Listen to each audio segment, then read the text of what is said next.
Brushing के बाद सबसे इम्पोर्टेंट एक चीज़ और है कि कैसे, और अगर मैं आपसे पूछूँ तो आप टूथब्रश को घर पे कैसे रखते हैं, टॉयलेट सीट के बगल में या बाथरूम्स में, ठीक है। सबसे ज़्यादा इम्पोर्टेंट ये है कि पहले तो 2 महीने 3 महीने या जब आपको लगे कि आपका टूथब्रश खराब हो चुका है उसे बदलिए।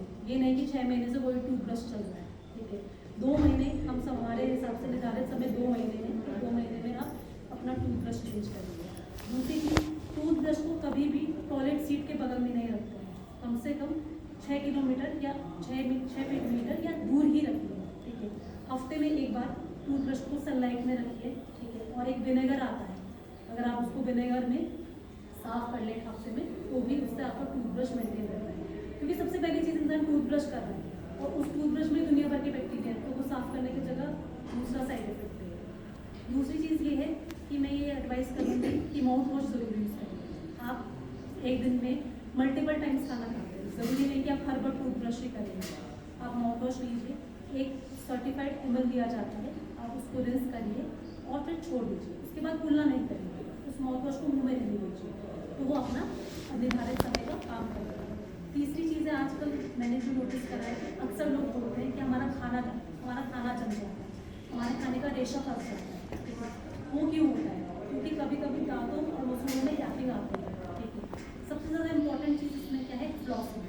एक डेंटल फ्लॉस करके, मुझे नहीं लगता शायद हर कोई जानता होगा, ज़्यादातर लोग जानते होंगे। फ्लॉस एक ऐसी चीज़ है जहाँ ब्रश नहीं पहुँच पाता, वहाँ फ्लॉस पहुँच पाता है। दो दांतों का जंक्शन इतना स्ट्रॉन्ग होता है, वहाँ फ्लॉस पहुँच पाता है, तो आप फ्लॉसिंग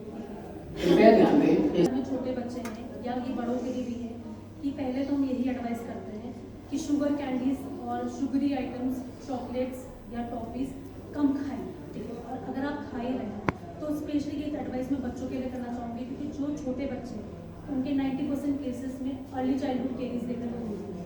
और उसका कारण एक ही है, हम तो ये भी एडवाइस करते हैं कि अगर बच्चा दूध भी पी रहा है तो दूध पीने के बाद में कुल्ला करें। तो अगर हम शुगरी आइटम्स की बात करें तो हम यही एडवाइस करेंगे कि आप कुल्ला ज़रूर करें, ठीक है। और बहुत सारे ऐसे फ्रूट्स हैं जिसको हम एडवाइस करते हैं कि कुछ चीज़ें हैं जो हमारे दांतों के लिए बहुत अच्छी हैं, जिसमें आलमंड्स आ जाता है, कैरेट आ जाता है।